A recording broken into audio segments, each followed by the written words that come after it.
कभी भारत के retail king माने जाने वाले किशोर बियाणी की फ्यूचर रिटेल दिवालियापन से जूझ रही है। कंपनी की संपत्तियां बेची जानी है और इसके जरिए बैंकों के कर्ज चुकाए जाने हैं। अब बड़ी खबर यह आ रही है कि दिग्गज कारोबारी मुकेश अंबानी की रिलायंस और गौतम अडानी की अगुवाई वाले अडानी ग्रुप ने फ्यूचर रिटेल को खरीदने से हाथ पीछे खींच लिए हैं। साथ ही अब फ्यूचर रिटेल को खरीदने के लिए सबसे बड़ी बिडर के तौर पर स्पेस मंत्रा बची है।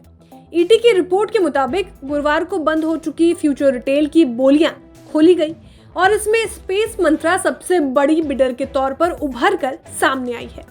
इस लिहाज से देखा जाए तो स्पेस मंत्रा ने रिलायंस और अडानी ग्रुप जैसे महारथियों को फ्यूचर रिटेल को खरीदने की जंग में मात दे दी है। यहाँ आपको इस कंपनी के बारे में भी बता देते हैं। दरअसल स्पेस मंत्रा के प्रमोटर अनूप कुमार मित्तल हैं, जो कि एनबीसीसी के चेयरमैन रह चुके हैं। इसके एक प्रमोटर आशीष अग्रवाल हैं। स्पेस मंत्रा बिल्डिंग मटेरियल की रिटेलर के तौर पर रजिस्टर्ड है। स्पेस मंत्रा ने फ्यूचर रिटेल की एसेट्स को खरीदने के लिए 550 करोड़ रुपए की बोली लगाई है। हालांकि यह रकम इस कंपनी के फाइनेंशियल क्रेडिटर्स के कुल बकाया 19,200 करोड़ रुपए की 3% से भी कम बैठती है। हालांकि क्रेडिटर्स को 5 छोटी बिट्स भी मिली हैं, लेकिन फ्यूचर रिटेल के अलग अलग हिस्सों के लिए स्पेस मंत्रा के अलावा इनमें Pinnacle Air, Palgun tech LLC, लिहार solutions, Goodwill furniture and Sarvavista e waste management शामिल हैं। अब ये बोलियां process advisor Alvarez and Marsal के पास जाएंगी। स्पेस मंत्रा के प्लान में एसेट्स मिलने के 6 महीने के भीतर इनकी बिक्री पूरी करने और इससे 550 करोड़ रुपए चुकाने की बात है। खबर के मुताबिक अगर ये एसेट्स को बेच पाने में सफल नहीं रहती है तो कंपनी के पास इन एसेट्स को लेंडर्स को वापस सौंपने का विकल्प रहेगा। इससे पहले मुकेश अंबानी की रिलायंस और गौतम अडानी के अडानी ग्रुप ने फ्यूचर रिटेल की बोली लगाने से खुद को पीछे खींच लिया था। माना जा रहा है कि बेहद ऊंची वैल्यूएशन के चलते रिलायंस और अडानी ग्रुप ने इस बोली प्रक्रिया में भाग लेने से इनकार कर दिया है। रिलायंस फ्यूचर ग्रुप की ज्यादातर फिजिकल रिटेल एसेट्स पर पहले ही कंट्रोल कर चुकी है। हालांकि रिलायंस अभी भी इसकी कई एसेट्स को खरीदने में दिलचस्पी दिखा रही थी। किशोर बियाणी के फ्यूचर ग्रुप के पास फ्यूचर रिटेल के फ्लैगशिप ब्रांड बिग बाजार समेत कई एसेट्स अभी भी हैं।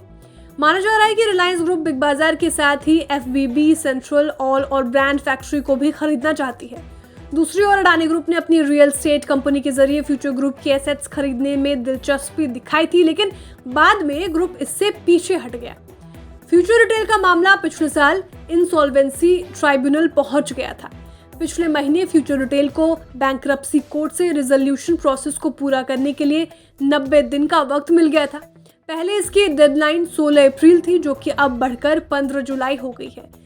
23 मार्च को फ्यूचर रिटेल के क्रेडिटर्स ने नई EOI मंगाई थी, जिनमें बायर्स एसेट्स के लिए बोली लगा सकते थे। 10 अप्रैल को फ्यूचर रिटेल ने कहा कि उससे 49 EOI मिले हैं। इनमें रिलायंस, अडानी ग्रुप और जिंदल पावर जैसी कंपनियां शामिल थी। खैर, एक वक्त था जब फ्यूचर रिटेल देश के करीब 430 शहरों में 1500 से ज्यादा आउटलेट्स चला रही थी। इनमें हाइपरमार्केट्स, सुपरमार्केट और होम सेगमेंट जैसे कई रिटेल फॉर्मेट थे। लेकिन बाद में ऊंचे कर्जों के चलते फ्यूचर रिटेल का कारोबार गड़बड़ा गया है। अब देखना यह है कि क्या फ्यूचर रिटेल की एसेट्स की बिक्री इस दफा पूरी हो पाएगी या नहीं। Bureau report, बिस्तक।